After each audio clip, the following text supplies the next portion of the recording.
m'entends? Non. Voilà. Non, oui. Si, oui. Allô, tu m'entends? Ouais, ça va. Crache en micro. Je ne vais pas parler longtemps, mais sûrement. Je pense que... Ouais, si tu le prends. Ça va aller? Celui-là qui va tourner. Il va tourner après. Vous allez prendre la parole. Je sais pas lequel Hein? Non? T'inquiète, Bon, on commence. vas-y, on va.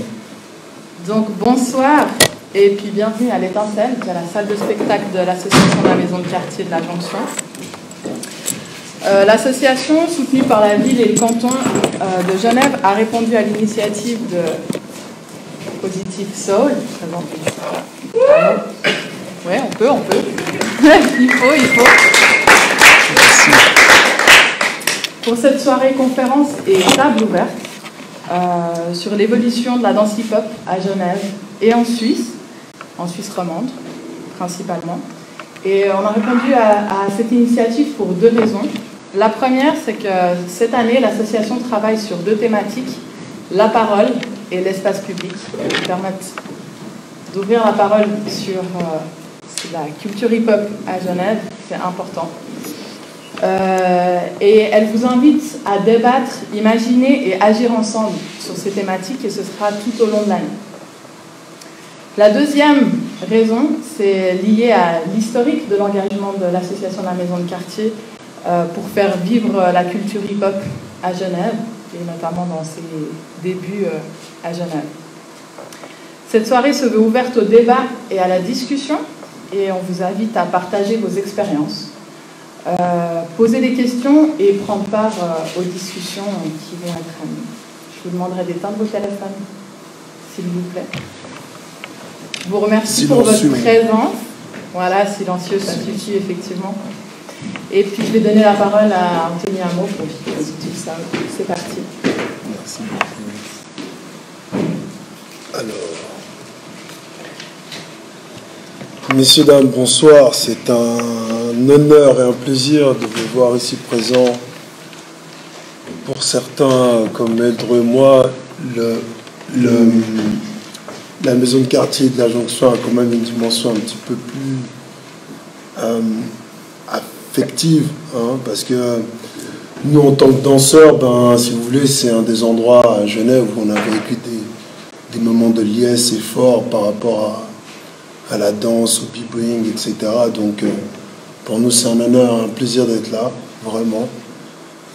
C'est une démarche qui se veut vraiment informative, dans laquelle on va échanger, dans laquelle on va essayer de reconstituer un petit peu le contexte dans lequel nous, on a commencé à organiser des événements et qu'est-ce qui a suivi par la suite, les constats et les différents bilans qu'on a fait au fur et à mesure des événements qu'on a organisés, surtout en tenant compte aussi du fait qu'on a organisé des événements dans différents contextes, soit en co-organisation, soit parce que c'était le fruit de notre propre initiative, cette conférence LK. Et il faut savoir par exemple que dans le cadre de cette conférence, en vrai, mon souhait de le faire, c'était déjà arrivé en 2018. Et donc j'étais à la recherche de salles et c'était un petit peu compliqué au niveau du timing. Après, j'ai adressé une demande à la maison de quartier de la Jonction l'année passée. Donc ça fait déjà 1 an que je suis sur le projet de conférence. Et du coup, c'est par le biais de l'entremise de Manal et Laïla qui ont soutenu le projet qu'on est là ce soir. Donc j'aimerais que vous les remerciez, s'il vous plaît, chaleureusement. Je vous avoue que le nom Step In, Step Out fait référence à un documentaire que j'avais voulu monter, qui représentait 3 volets, qui allait parcourir la danse hip-hop entre les années 90, 2000, 2010 à nos jours. Mais avec l'avènement des réseaux sociaux, je me suis rendu compte que le format documentaire est assez lourd. Je vous prierai d'être indulgent, c'est la première fois que je me livre à ce type d'exercice. C'est pas du tout pareil que de tenir un micro et faire pas du bruit. Rien à voir. Donc du coup, on le fera à la fin. Mais là, dans les médias, je vais essayer d'être extrêmement concis. Pour ceux qui ne nous connaissent pas, ou moins, ou très bien, on va resituer le contexte par rapport à qui je suis à titre personnel. Je prendrai le temps de présenter Dr Luz Ludo aussi. Et pouvoir vous retracer notre parcours, les événements qu'on a organisés dans les différents contextes. vous mettre en avant les différentes problématiques qu'on a soulevées et vous présenter les quelques idées, les pistes, les solutions auxquelles on a pensé. Et par la suite, ceux qui sont prêts à venir nous rejoindre à la table, n'hésitez pas, vous venez. On vous donnera la parole très volontiers de façon à ce que justement on puisse créer cet espace d'échange, débat, donner son avis. Après, les gens me connaissent, j'ai pas eu toujours des mots doux à l'égard de certains, mais c'était dû à une période de ma vie qui était assez intense, de laquelle je ne suis pas forcément encore sorti, mais j'y suis presque. Donc c'est ce qui m'a permis aussi de prendre du recul et de pouvoir revenir avec les idées fraîches et pouvoir proposer quelque chose de sérieux et de concret pour l'avenir de notre mouvement et partir sur de nouvelles bases, en tout cas pour nous. Donc merci de votre indulgence. Je vais très rapidement vous présenter le descriptif. Donc merci à Manal, à Manal et Leïla et à la maison de quartier pour leur accueil, comme vous pouvez le constater, à la technique aussi, on a besoin de monde. Merci à Ludo qui est présent, les deux autres collaborateurs de Positive Soul vont arriver, ainsi que Cédric. Et merci à vous, bien entendu, de votre présence, parce que sans vous, on ne peut pas faire grand-chose à part avoir une discussion de café. Les différents points qu'on va évoquer, alors le préambule, présentation des intervenants, développer les thématiques, mon parcours personnel, celui de Positive Soul, une synthèse des événements qu'on a organisés et les problématiques qui en ont découlé. Ensuite, les idées, pistes et solutions. Ensuite, on va vous faire intervenir pour la prise de parole des intervenants. N'hésitez pas aussi à faire part de votre parcours personnel, des expériences que vous avez vécues dans l'organisation de jam, de soirées, de concours, votre position en tant que danseur, le fait d'être reconnu ou pas vis-à-vis d'instances qui sont extérieures à celles du milieu de la danse propre. Et ensuite, questions-réponses et on finira par les remerciements. Donc moi, je vais aller très très vite. J'ai aujourd'hui 34 ans. Je suis originaire de Suisse du Ghana, célibataire. J'ai un bac+2 en commerce international. Les 2 derniers postes que j'ai occupés, sergent d'accueil à l'aéroport de Genève. Au service de sécurité, j'étais représentant des ventes pour Swisscom aussi pendant 4 ans. J'ai été manutentionnaire pour avoir de quoi manger et pas voler. J'ai fait d'autres formations qui étaient le CFOC 1 et 2, avec la phase, des formations Excel, web marketing, création d'entreprise. J'ai fait 2 stages en entreprise à Shanghai, en Chine, entre 2009 et 2011. J'ai passé mon brevet de moniteur jeunesse et sport en 2018 récemment avec Eldro. Je suis en phase de finir mon brevet d'instructeur de boxe thaïlandaise et j'ai aussi un brevet plus pouce en tant que sauveteur délivré par la société de Suisse de sauveteurs. Par rapport à la danse, j'ai commencé en 97. D'abord le b-boying, puis la house et le hip-hop, dans lequel je me suis un petit peu plus affirmé dans les années 2000. J'utilise le terme autodidacte pour dire qu'on n'est vraiment pas des danseurs issus des écoles, dans le sens où il n'y en avait tout simplement pas à l'époque. Vous voyez, là j'ai pris cette photo exprès parce que c'était un peu dans le contexte dans lequel on peut s'entraîner. Chez mon pote Jules, à qui je passe une grosse dédicace. Et du coup, en fait, les premiers contacts qui se sont faits avec la culture hip-hop au sens plus large, ils se sont faits via ce monsieur qui est là, Joe. Vous pouvez applaudir s'il vous plaît. Et qui a été avec Jules et DJ Tan et Anwar et Jonas, les instigateurs d'un projet qui se nommait Artère et qui en fait était un projet dans lequel j'ai pu, moi, vivre ma culture, entre guillemets. Eldro était là aussi. Et si vous voulez, eux, ils avaient pour objectif de présenter la culture hip-hop sous ces 5 éléments au grand public. Donc ils avaient prévu un festival itinérant qui partait un petit peu dans les 4 coins de la ville de Genève. Donc du coup, ils ont investi une dizaine, quinzaine de parcs. Et c'était une quinzaine de dates qui avaient lieu entre le mois de juillet et le mois d'août. Autant vous dire qu'avec ça, mes étés étaient magnifiques. Ouais. Donc automatiquement, on passait de Carouge à... une des premières jams qu'ils avaient fait, c'était au Jardin Anglais, au kiosque du Jardin Anglais. Après, ils ont parcouru un petit peu le canton, ils étaient à Honnay, ils étaient à Carouge. Et c'est ça aussi qui a permis aussi aux différents acteurs des différentes communes et des différents quartiers d'interagir en fait. Parce que du coup, Artère était devenu un petit peu une locomotive et du coup, les gens ils tournaient pas mal. Par la suite, avec Eldro notamment, on est parti en Angleterre, on a participé au World B-Boy Championship en Angleterre en 2002. On a fait le l'IBE Festival en tant que participant pour voir comment ça se passait. Le Battle of the Year, bien entendu. Pour ma part, j'ai été au SDK Camp en République tchèque 2 fois, entre 2016 et 2018, 2016 et 2017, pardon. Et j'ai participé aussi au 36 Chambers of Styles, qui sont des cours intensifs de hip-hop donnés par les pionniers de Mob Top et Dance Fusion à New York. J'ai participé 2 fois aussi. Et j'ai aussi participé à la Tools of War Jam, qui est une jam qui a lieu dans le Bronx chaque été, sous le même format justement que Artère faisait à Genève, mais là c'est à New York. Et eux, ils tournent dans les différents boroughs. Ici on dit les cantons, à New York on dit les comtés, donc ils tournent entre le Bronx, Harlem, ils reviennent, ils vont à Manhattan, ils vont à Long Island, etc. J'ai donné quelques cours de danse dans la maison de quartier Aster Servette, plein palais, dans une école de danse aussi à Devon. Et j'ai été danseur au Juste Debout, au-delà des préjugés, Represent Yourself. Et aujourd'hui, je suis professeur chez Breaking Flavor avec mon partenaire Eldro. Et on vient d'animer un workshop à l'école des Charmiers récemment.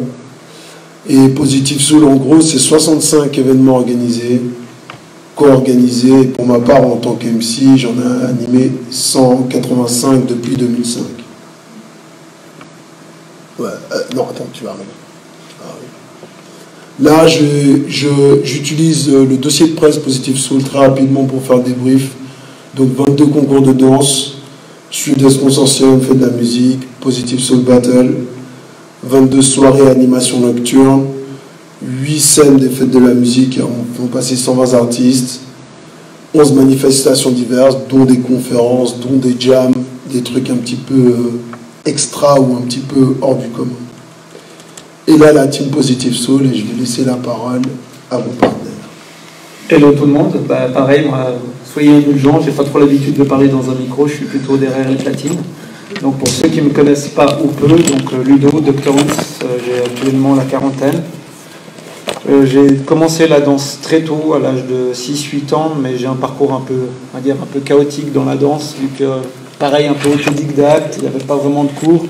Mon premier contact avec, on va dire, la danse hip-hop, donc mon frère qui est beaucoup plus âgé que moi, donc je pouvais aller au concert et j'ai rencontré beaucoup de danseurs de l'époque, dont les Born to Swing qui commençaient à danser. Il y avait aussi les Avanchet Breakers que j'ai connus à l'époque avec Fred qui n'est pas là, et de Breaking Flavor aussi. Et c'est vraiment mon premier contact, il a été assez tard, dans les 94, 95. Et moi, c'était un concept que je n'avais pas vu comme ça. C'était un truc du genre, ok, vous vous entraînez, mais enfin, je ne comprenais pas le but de s'entraîner. Moi, c'était juste un truc que j'avais appris comme ça, et que je me défoulais en fait. Et je suis revenu assez tard, après des années de capoeira, des choses comme ça, et je suis revenu à mon premier amour, on va dire, avec la danse et le DJ. Donc depuis une dizaine d'années maintenant, je perds, comme je dis souvent, dans les battles, dans les jams, dans les choses comme ça pour les danseurs. Voilà. Et ça, merci. Pour rebondir sur ce qu'il a dit par rapport à la danse, au cours et à l'apprentissage, il s'avère que moi j'ai pratiqué le foot pendant 19 ans de ma vie, donc je joue au foot et je danse en même temps. C'était un mix assez spécial. Et accord du Born to Swing dont Jama est aussi représentant, que vous pouvez applaudir s'il vous plaît, Jama. Un de ses acolytes, Accord, en fait eux dansaient entre eux en crew, ils dansaient au goulet, dans les squats, etc. Et en fait il y a une passerelle qui s'est créée entre eux et les maisons de quartier. Dès le moment qu'il commençait à avoir une affluence de jeunes dans les maisons de quartier et que la danse, et notamment le b-boying, le breaking, a connu un renouveau, notamment avec les clips de Jason Nevis, Run DMC. Les danseurs étaient de nouveau mis sur le devant de la scène, donc il y a eu un espèce d'effet de boule de neige. Et du coup, beaucoup de ces danseurs-là ont beaucoup donné de cours dans beaucoup de maisons de quartier. Et moi, c'est là-bas que j'ai appris. Concrètement, c'était en maison de quartier. Mais une maison de quartier, c'est pas une salle de danse. C'est pas une école de danse. Donc du coup, on était limité par les horaires, par l'espace, par le fait que ça doit être un lieu qui est ouvert à toutes sortes d'activités et pas que à la danse. Donc c'est un petit peu comme ça qu'on s'est construit. Par rapport aux événements de danse, voici les 19 éditions du Street Dance Consortium. Le Street Dance Consortium est un concept qui est né du fait que Positive Soul avait organisé 3 événements à la base. Ce sont des événements qu'on avait organisés justement avec des demandes de subventions, etc. Et si vous voulez, on était un petit peu frustrés du format beaucoup trop long termiste. Je fais un néologisme, c'est-à-dire qu'on considérait que ce n'était pas normal de devoir fournir 6 mois de travail, faire des demandes de subventions, etc., pour même pas avoir de garantie d'avoir les budgets nécessaires pour organiser notre événement. Alors que sur le terrain, il y a une réelle demande. Et que nous, notre valeur principale était de faire en sorte que organiser des événements, c'est là où ça va permettre aux danseurs, eux, de pouvoir s'émanciper, justement, et d'interagir entre eux. Donc le Street Dance Consortium, c'est le mix entre le vote du public et celui d'un juge. Des fois, il n'y a eu que le public, ou des fois, il n'y a eu que les juges. Donc c'était un peu ça. Donc ces 19 éditions-là, on les a fait à la fois en plein air, en extérieur. Voilà les affiches aussi qui concernent les fêtes de la musique. Donc dans le cadre des fêtes de la musique, il faut savoir que par exemple, on a été sollicité par la team Evidence, qui à la base travaille dans le reggae. Il y avait une connaissance aussi que je connaissais, qu'on avait en commun avec mon ex-copine qui travaillait à l'Office du tourisme. Et c'est eux qui, à la base, nous ont sollicité parce qu'ils estimaient que la danse pouvait avoir sa place au sein des fêtes de Genève. Mais vous connaissez Genève et ses aléas. Au bout de 2 éditions, malheureusement, les fêtes de Genève ont disparu parce que la gestion a été calamiteuse au sens propre du terme. Pour vous donner un exemple, la personne qui était en charge des fêtes de Genève, le coordinateur principal, ne nous autorisait pas à avoir de parasol pour pouvoir protéger les gens du soleil, alors qu'il nous avait mis en plein cagnard à côté du jet d'eau lors de l'édition du Urban Summer 2016. Sans vous parler du reste, du fait qu'on n'avait pas de frigo, qu'on a eu des coupures d'électricité, qu'on n'avait pas le droit de mettre des tables et des bancs pour que les gens puissent s'asseoir et manger parce qu'ils considéraient que les gens n'avaient pas le droit de consommer sur place. Donc voilà. Pour les soirées, les jams, pareil. Voilà un petit peu près tout ce qu'on a fait. Je retiendrai surtout la soirée Crate Diggers qu'on a fait avec Gilles Peterson, qui est le producteur qui a fait découvrir Jamiroquai au grand public, qui est un grand nom de la musique. Il y a aussi Awadi du Positive Black Soul, qui est un collectif de rappeurs sénégalais. Et aussi, je peux noter le X-Trial à l'Arena, qui était un événement de X-Cross dans lequel on a fait une démonstration de danse. Voilà, aussi des workshops. La conférence, la première qu'on a organisée avec Mr. Freeze, il y a 2-3 ans de cela. Là, les différents partenaires de danse et culture, donc le JDS, Destress, Star Club, Groove & Move, JS, Breaking Flavor et Evidence dont je vous parlais avant. C'est les structures avec lesquelles on a collaboré, les structures publiques et institutionnelles plus. Le petit arbre en bas, c'est la maison de quartier de Carouge. On le rajoutera. C'est sûr que je vais le rajouter, t'inquiète pas. Il sera jour pour la version 2020. Geneva Live dans le cadre des fêtes de Genève. Red Bull a été notre partenaire pour les 2 premières éditions des événements PES. Il faut savoir que le premier événement PES en 2006, on avait 2000 francs de budget. C'est mon père qui a payé la 2e nuit d'hôtel à Mathias. C'est ma mère qui a fait à manger pour le staff. C'est ma soeur et sa copine qui ont géré le stand de t-shirts et autres. Et c'est des potes à moi qui ont fait la sécurité et la caisse. Pour vous dire. Mais par contre, en 2007, là, on est rentré dans le monde des subventions. À l'époque, on était très novices. Tout ce qui était associatif, on ne connaissait rien. On a eu l'aide de la maman de Oumar Touré, qui était membre de l'association à l'époque, avant qu'il n'occupe d'autres fonctions plus importantes. Et grâce à sa mère, qui, elle, avait déjà un pied dans le milieu associatif, organisationnel, nous a aidé à faire des dossiers de subventions valables et crédibles. Et du coup, on est passé de 2 à 22 000 francs suisses de budget. Mais ça nous a permis de tenir une année.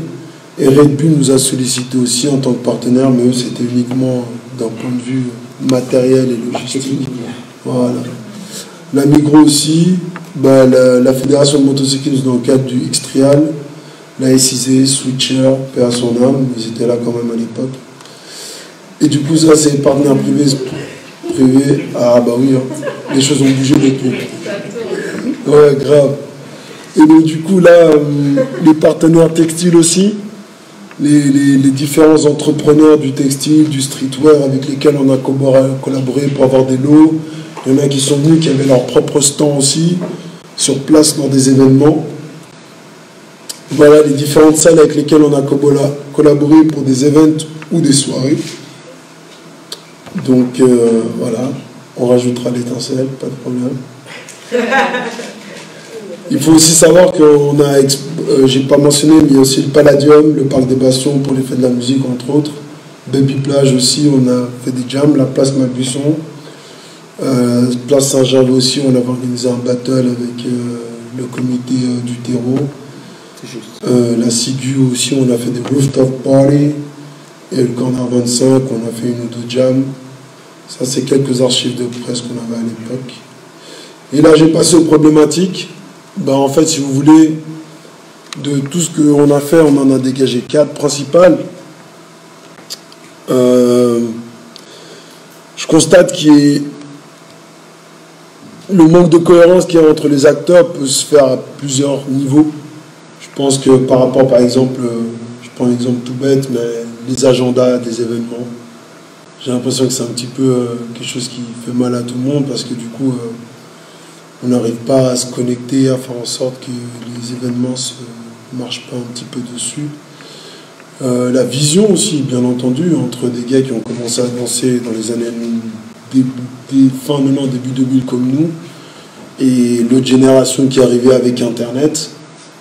Il y a aussi ça, le savoir délivrer, la matière en termes de danse et le vocabulaire, et l'aspect de vivre sa culture à la fois dans sa ville, à Genève, en Suisse, mais aussi son rapport à l'extérieur. Les aspects problématiques typiquement liés à l'organisation d'événements, les aspects financiers, entre autres, le déficit d'image des acteurs de la culture. Quand je dis déficit d'image, c'est-à-dire que on dit ouais. C'est hip-hop, c'est des gens qui tournent sur la tête, qui ont des casquettes. Voilà, c'est encore là en 2020 malgré les JO. Ouais, et puis aussi les amalgames faits entre la place prépondérante que prend le rap et la place que la danse a, alors qu'il me semble qu'il y a quand même plus de danseurs que de rappeurs, si je ne m'abuse. Mais voilà. Et aussi pour faire le lien entre ces événements de danse, ou ces festivals qui cumulent chant et danse, et qui marchent plus ou moins bien. Et l'évolution musicale, bien entendu, et les visions pour l'avenir. Qu'est-ce qui peut nous rassembler? Créer des médias, créer des plateformes de communication communes où chacun peut amener ses infos, ses duos, annoncer ses événements. Créer un centre qui serait géré par les gens du milieu qui veulent bien s'investir dedans pour justement amener une certaine pérennité à nos activités et que les gens n'aient pas à courir et se dire ouais mais dans quelle salle je vais organiser mon événement, où est-ce que je vais aller m'entraîner ce soir, où est-ce que je peux organiser une soirée avec tel ou tel DJ, où est-ce que je peux organiser ma jam de house, où est-ce que je peux organiser mon workshop, entre autres. Et du coup, je me suis axé sur 5 principaux éléments de réflexion. Les aspects techniques purs, le financement pour reprendre Dr Load, la coordination. Dès le moment qu'on organise un événement dans 6 mois, comment on fait pour amener tel ou tel DJ qui soit là le jour J, qu'on ait trouvé un bon billet d'avion, un bon billet de train, les grèves qu'il y a eu en France récemment, comment les gens réagissent face à ça, les galères qui nous aussi nous sont arrivées. La communication, bien sûr, là avec les réseaux sociaux, quand j'ai l'impression qu'on est un petit peu inondé aussi. Et comment promouvoir, au-delà de promouvoir son event, je pense qu'il y a aussi le fait de promouvoir la culture pour ce qu'elle est, pour ce qu'elle apporte, le déficit d'image et son culturel. Donc à partir de là, souvent dans les aspects techniques, on s'est rendu compte que le problème de choix de la salle, le premier problème qui se pose avec sa disponibilité, bien sûr, la sonorisation. Du coup, un événement qui ne se fait pas avec une bonne sono, c'est compliqué aussi pour le public. Des fois, les danseurs font un peu abstraction, mais je pense que pour le public, c'est important. Un accès facile, aussi bien pour les gens qui organisent que pour le public. Accès, je dis ça au hasard, hein, mais aussi bien pour les personnes handicapées, pour les enfants, qu'il y ait des lieux corrects, des vestiaires, qu'il y ait un service de sécurité, qu'il y ait de quoi se désaltérer et grignoter au moins. Les aspects de booking et de logistique, du coup, comment je fais? Je dois amener 3 jurys de 3 pays différents. Comment je m'organise? Je dois amener 2 DJ, mais il y en a un, il travaille sur Serato, l'autre il est sur Traktor, l'autre il utilise que du vinyle. Comment on fait? Comment on s'occupe des artistes une fois qu'ils sont là? Le truc, c'est que souvent, on oublie que dès que l'artiste est là, il est là, c'est bon, mais c'est un être humain comme tout le monde, il faut s'occuper de lui. Il faut le nourrir, il faut le divertir, enfin du moins l'occuper. Et être à son écoute aussi, parce que peut-être c'est un artiste qui voyage déjà beaucoup. Peut-être qu'il est venu faire un event là ce mois-ci, mais peut-être dans 2 jours, il repart sur une autre date. Par rapport au financement, il y a tout ce qui touche aux subventions, au mécénat, l'auto-investissement associatif, donc une association qui a généré de l'argent et qui remet l'argent, qui remet les billes en fait, les fonds privés, l'autofinancement privé. Donc c'est-à-dire que demain j'ai 10 000 francs, je fais mon événement moi-même, ou je demande 10 000 francs à des gens qui ne veulent pas forcément s'afficher et dire qu'ils ont donné de l'argent, ça nous est déjà arrivé. Et les aspects liés à la rentabilité des projets, la cohérence avec la dimension sociale, entre un événement qui se veut être social et populaire, mais qui va coûter un certain prix, mais qui par défaut va mettre une certaine partie de la population au banc. Et tout ce qui touche au paiement des intervenants, à savoir si on paye des salaires, des défraiements, sur quoi ça joue, combien on paye un tel, combien on paye un tel. Je ne fais qu'amener les problématiques, hein. Après ce sera à vous de me dire votre avis. Nous on a notre idée après. Coordination, communication, promotion, les commandes de communication et de promotion 2.0, je dis 2.0 parce que nous c'est simple, jusqu'à 2007-2008, on distribuait des flyers, on faisait de l'affichage et on faisait des démos de danse à Bel Air, c'est tout. On n'avait pas d'autres outils à part l'affichage.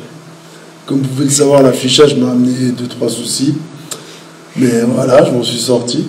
Mais c'est pour dire que voilà, je vous le montrerai après, j'ai pris un exemple d'un master plan de communication. C'est un document interne, il n'est pas très opprobre, mais je vous le montrerai après. De comment justement j'ai imaginé une promotion d'événements qui soit faite au sens large pour n'oublier personne. Voilà, comme je disais, les événements simultanés. Les supports de communication, quels sont les supports de communication les plus utiles? Je me suis rendu compte que là aussi, c'est pas forcément un qui est meilleur que l'autre, c'est comment on utilise l'un et l'autre, à quelle proportion, à quel dosage, avec quel coût aussi que ça implique. Une création d'une plateforme internet qui recense tous les événements de danse qui se passent en Suisse, mais qui est uniquement dédié à ça.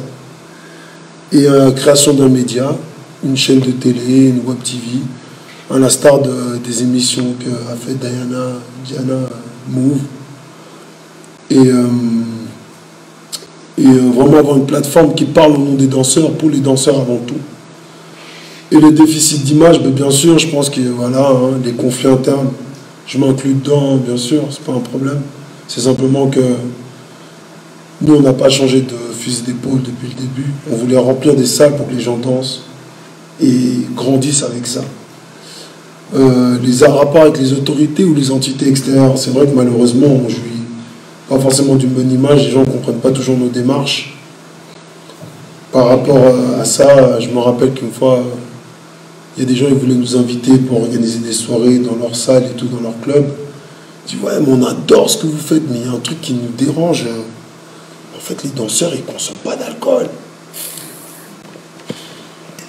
Je me dis, ouais, mais on ne va pas les inciter à boire une demi-bouteille de whisky, parce que voilà. Et ça aussi, c'est un marqueur. Moi-même, je ne bois quasiment pas. Et ça aussi, ça m'a marqué. Je me suis dit, mais c'est quoi que vous cherchez? Donc, il y a aussi cet aspect-là. Pas d'assises institutionnelles. à l'instar de la FIFA, de l'UEFA, il n'y a pas de fédération pour la danse. Il n'y a pas de syndicat de la danse.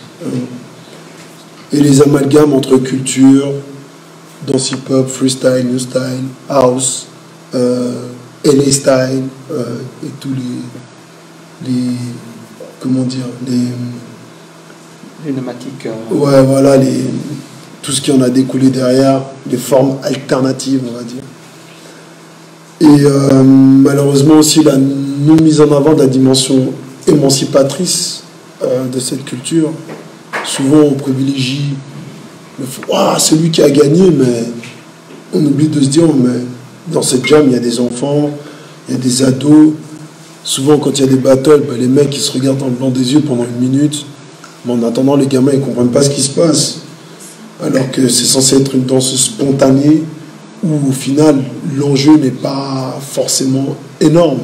C'est clair qu'il y a un peu de tension, il y a un peu de allez vas-y on se jauge, ça fait partie du jeu, mais je pense que malheureusement c'est pas toujours compréhensible pour les gens de l'extérieur. Je pense qu'il y a beaucoup de gens qui oublient déjà le dépassement de soi-même en fait. Déjà dans la danse et dans le fait justement, il y en a beaucoup qui sont timides, qui ont commencé la danse pour en fait se lâcher un peu. Moi c'est mon cas, peut-être qu'il y a d'autres gens que c'est leur cas aussi, déjà se dépasser physiquement, se prouver aussi quelque chose déjà à soi-même, c'est déjà une victoire en soi. Et je pense qu'il y a beaucoup de gens qui oublient ça et ils voient plus le fait de dire ok j'ai gagné, c'est bien de gagner un battle, je dis pas le contraire, c'est aussi ça, mais aussi les défaites, ça peut être aussi une victoire parce que ça fait réfléchir sur qu'est-ce qu'on a amélioré, qu'est-ce qu'on peut faire, c'est aussi ça, c'est évoluer. Et je pense que ça c'est déjà une victoire et on oublie beaucoup ça, je trouve, après c'est peut-être personnel.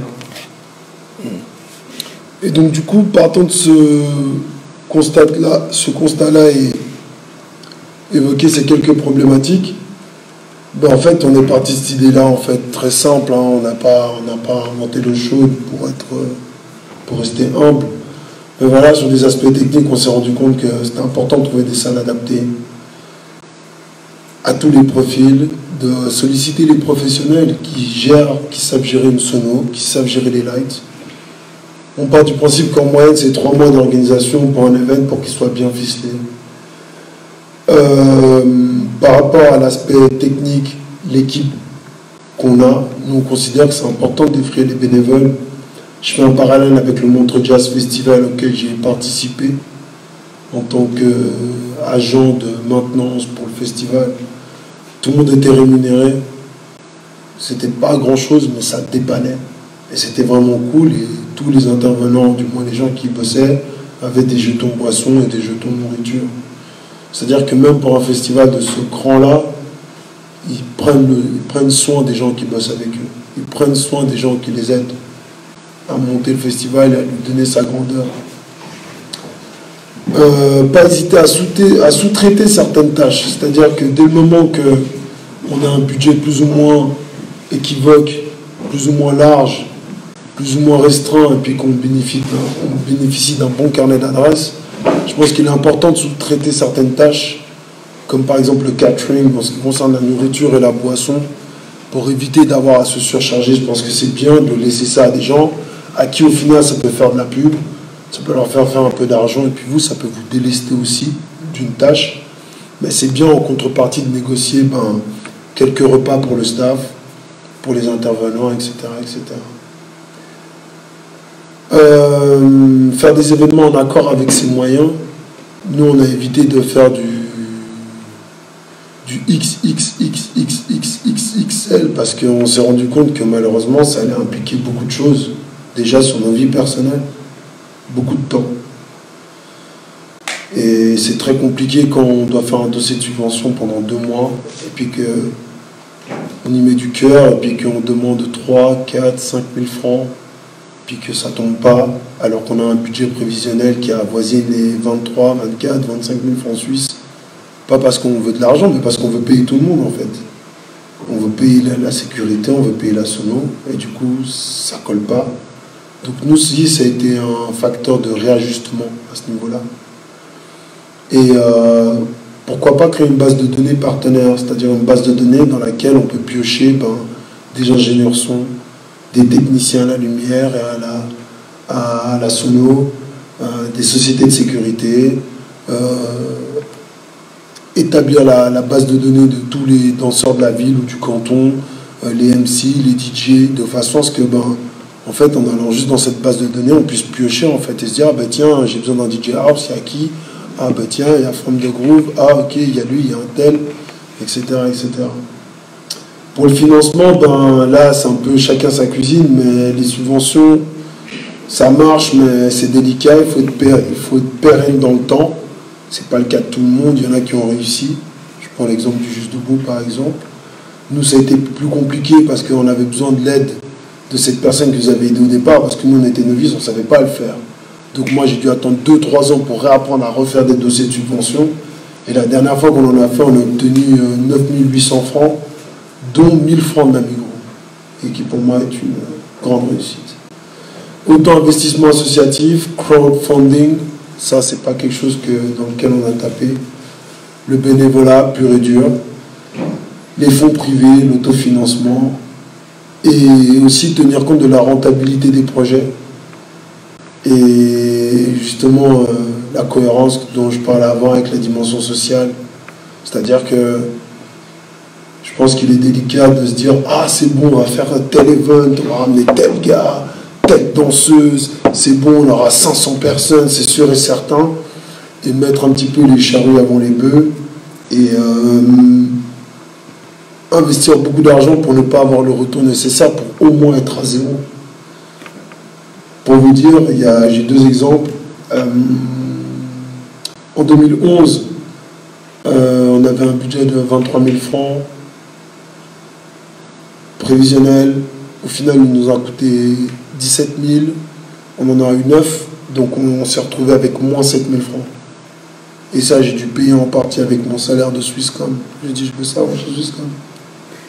Un autre exemple, le dernier événement qu'on a organisé en 2019, là, avec Ludo justement, le Urban Festival, c'est une collaboration que j'ai fait avec un ami qui voulait lancer son projet de festival à Villeneuve. Donc lui, il s'est chargé de gérer les concerts et l'allocation de la salle, etc. Il s'avère que du coup, lui a beaucoup spéculé sur le nombre d'entrées par rapport aux artistes de rap. Et il y a eu plus de danseurs que de gens venus pour le rap, mais même pour les danseurs, on était une quarantaine. C'est un flop en soi, mais quelque part, la réussite, c'est que nous, on a pu assumer nos responsabilités et payer les gens qui étaient venus, malgré le fait qu'on était en déficit. Donc pour ce coup-là, j'ai déboursé 2800 francs de ma poche, mais je le considérais comme un investissement, parce que c'était aussi un gage de confiance que je gagnais vis-à-vis des gens que j'avais sollicités. Les gens qui prennent du temps pour venir, qui viennent pour nous, pour venir aux événements, quand je les appelle, je leur propose un certain tarif et qu'ils acceptent volontiers, alors que c'est en dessous des prix du marché, entre guillemets. S'ils acceptent ma démarche et qu'ils acceptent mon offre, je me dois de l'assumer et d'aller jusqu'au bout. Et c'est ce que j'ai fait, et pour ça j'en suis fier, parce que au final, tout le monde a eu son compte. L'événement n'a pas été une réussite, mais c'est rare de réussir un premier événement sans couac. Il faut savoir que cet événement-là, on l'a organisé, on a mis 4 mois à l'organiser, mais on a eu la réponse finale de la police du commerce, 1 mois et demi l'événement. 2 mois avant l'événement, j'ai vu la communication pour l'événement Breakthrough qui avait lieu à Zurich le même week-end. 2 mois avant, j'ai sollicité mon camarade pour lui dire, écoute, là en termes de danse, ça va être compliqué, il y a cet événement-là à Zurich, ça va être chaud, viens, on annule. Et lui, il avait déjà lancé les démarches. Donc on a été mis un petit peu au pied du mur. En plus, la commune de Villeneuve ne nous a pas averti qu'ils avaient changé le concierge de la salle. On avait négocié un stage pour les DJ. Il s'avère qu'en fait, la veille, on est venu installer la salle, mais qu'en réalité, le nouveau concierge n'avait pas eu dans sa fiche technique qu'il devait venir nous aider pour nous installer une scène. Il a refusé catégoriquement de nous installer la scène. Donc, on a dû louer une scène le jour même de l'événement, à 8h30 du matin. On a dû appeler une société pour qu'elle vienne nous livrer une scène à 10h, alors qu'on ouvrait la salle à midi. Et du coup, on a dû débourser de l'argent pour cette scène, alors qu'il y en avait une dont on pouvait disposer gratuitement dans la salle. cerise sur le gâteau, le président de l'Inde décide de venir le même week-end. Voilà, le président indien décide de venir faire une visite de courtoisie le même jour à Villeneuve. Donc, circulation oblige, barrage de police, toute la ville de Villeneuve. En plus, Villeneuve, on la traverse en 10 minutes à pied. Hein. C'est tout beau, c'est tout joli, il y a le lac. Mais, visite du président indien et automatiquement, bam, bam, bam, barrage de police, déviation. Donc, il y a des gens, ils ont mis presque une demi-heure à nous rejoindre à la salle.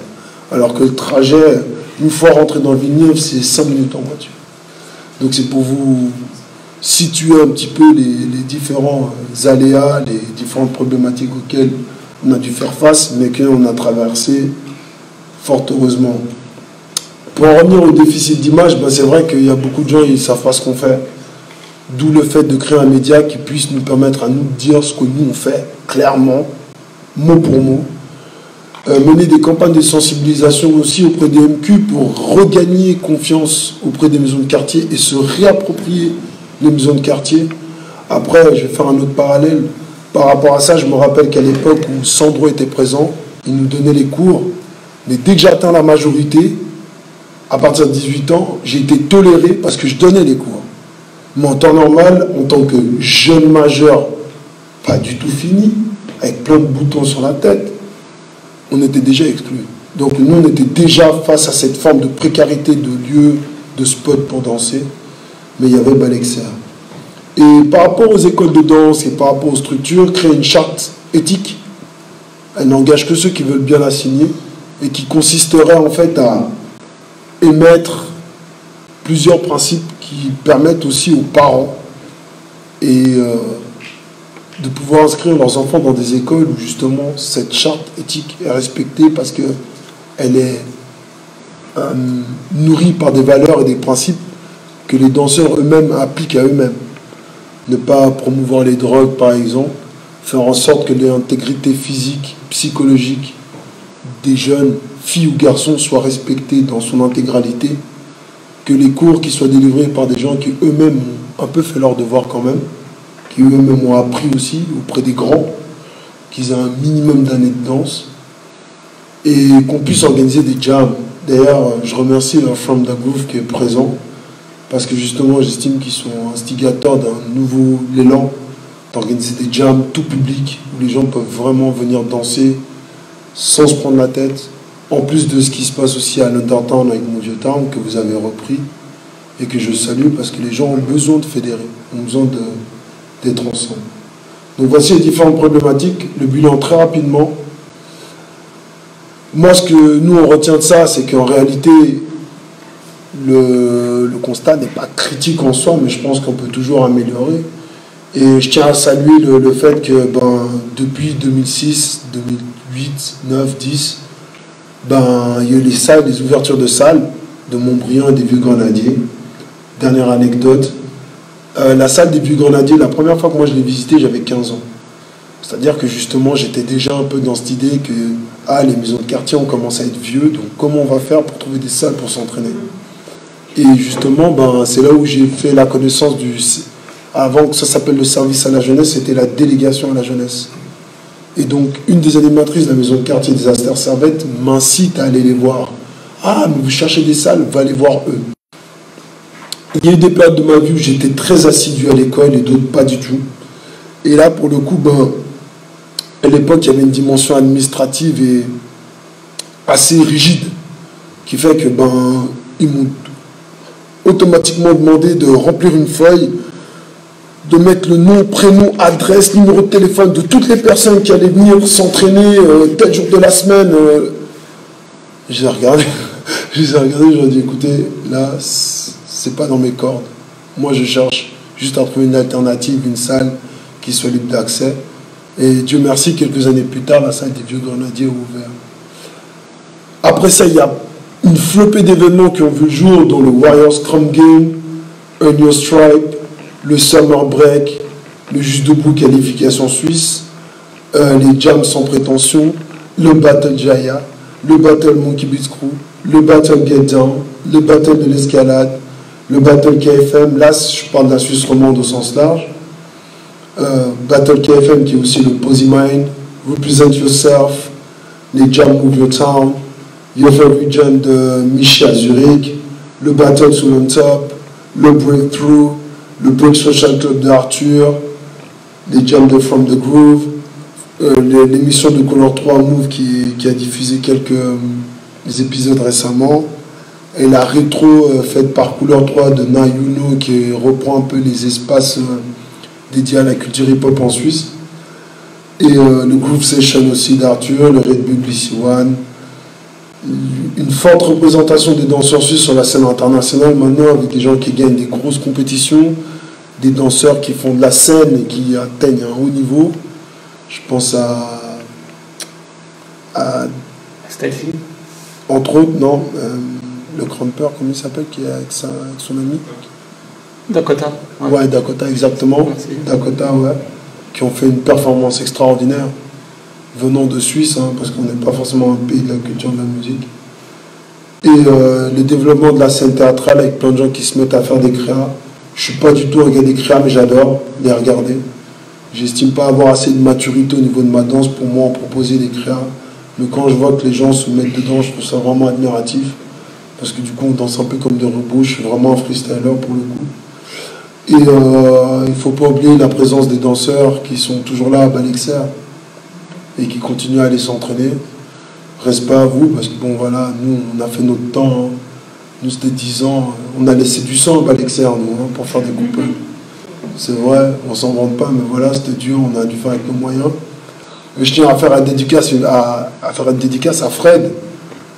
Fred Original Street Juice, parce qu'il faut savoir qu'à l'époque, quand eux dansaient en tant que Sticks Team Crew, avec Born to Swing aussi, ils travaillaient pour Protectas à l'époque. Il faut savoir que la présence des danseurs à Balexer est officieuse. Elle n'a jamais été officialisée par quiconque. C'était un relationnel qui s'est créé entre le service de sécurité. Fred, il y bossait à l'époque. Et certains Securitas n'étaient pas très friands. Et ils voulaient justement les éjecter, les danseurs. Mais c'est Fred qui a dit non. Les danseurs, vous pouvez les laisser, c'est des gens bien, ils font juste que s'entraîner. Ils sont là pour performer, pour augmenter leur niveau. Et c'est le lieu, entre guillemets, open bar, le seul qui est accessible entre 20h et minuit à Genève à l'heure actuelle. Donc voilà. Pour les points sensibles, absence de point de chute au lieu de rencontre fixe, cohésion entre les acteurs du mouvement, semi-professionnalisation, c'est des questions ouvertes, hein, attention. Semi-professionnalisation des acteurs du milieu, due à l'évolution, rémunération, syndicalisation, trouver des soutiens fiables pour développer la scène locale, créer des ponts avec les structures à l'international, consolider les acquis logistiques et les outils à disposition, c'est-à-dire pouvoir partir sur des bases solides, c'est-à-dire que d'une année à une autre, vous n'avez pas besoin de vous poser la question de savoir « Ah, mais cette année, je vais faire mon événement où ?» Non, on a déjà une salle, on sait, c'est calé, elle est là-bas, on sait qu'il y a une sono, le sol, il est cool, il y a des toilettes, on peut servir à boire et à manger. Et développer des outils de médiatisation de notre danse, je pense que c'est important. Et à savoir si la danse est une discipline artistique ou sportive, parce que en tant que b-boy, pour nous, la question est en train de se poser. Et voilà. Tu vas rajouter un truc? Non, j'allais dire si vous voulez intervenir justement. Voilà. Merci pour votre écoute. Maintenant, c'est à vous. Ou si vous avez des questions, je ne sais pas. N'hésitez pas.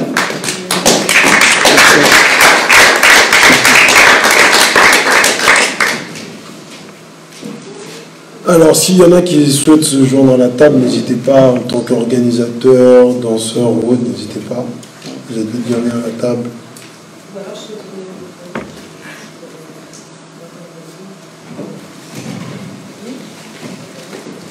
Première question, le PowerPoint va être disponible? Alors, à la base, je vous avoue que j'étais plutôt mitigé sur mon travail. Maintenant, si vous voulez, avec grand plaisir, je n'hésiterai pas à vous l'envoyer par email, sans problème. Sans problème. Question, intervention? Peut-être qu'on pourrait juste choisir un thème, parce que c'est libre à vous. On peut partir de l'un à l'autre sans problème. faites-nous part de vos témoignages aussi en tant qu'organisateur, parce que je pense que vous êtes dans les années 2010-20. Je pense que vous avez dû faire affaire à d'autres soucis aussi, un peu différents des nôtres. Ouais, Fred. Salut tout le monde. Coucou. Moi, je danse sur Genève depuis 2002-2003. J'ai commencé en 2001.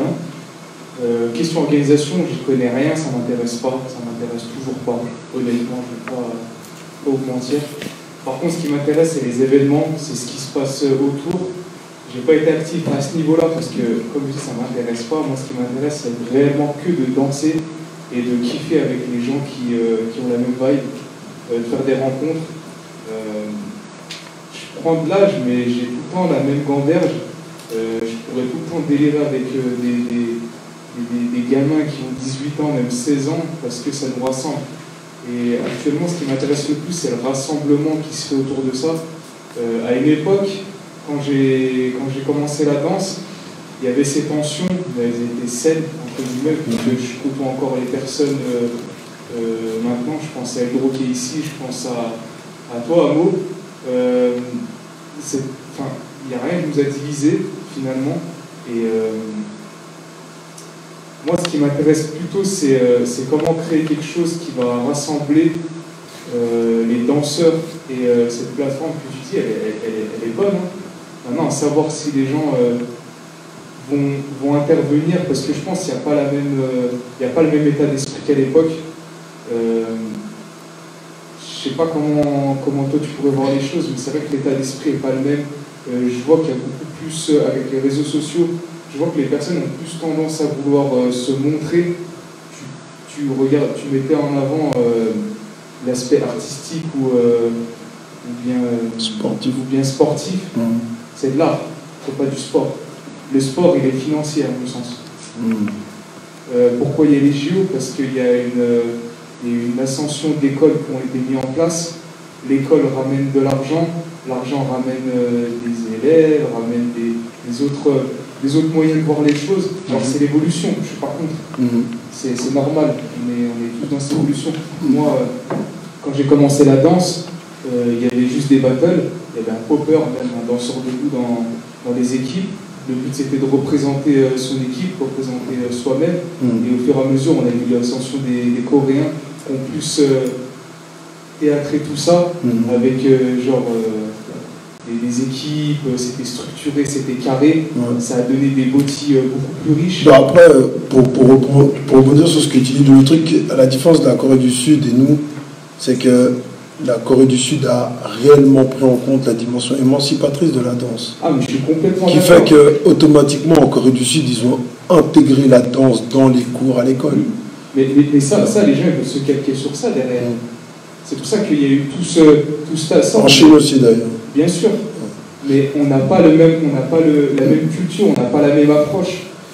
Du coup, je pense qu'on n'est pas forcément obligé de commencer par le début. Tu vois, on peut être, avec l'internet, on a la chance de pouvoir aller en arrière aussi un petit peu, tu vois. Mais pour revenir à l'aspect organisation, tu as dit que tu n'en avais rien à faire, hein, mais je te donne un exemple par rapport au fait qu'on dit de la danse, du b-boying, que ce soit un sport, une activité artistique. Ben, typiquement, demain, si tu veux te faire des demandes de subventions pour organiser un événement à Genève, tu vas devoir faire deux dossiers de subventions différents, parce que si tu t'adresses au département des affaires culturelles, tu vas devoir mettre en avant la dimension culturelle de la culture. Si tu veux adresser une demande de subvention au département de la culture et du sport, tu vas devoir amener une dimension sportive. Tu vois. Je comprends que c'est un jonglage assez délicat. Ouais.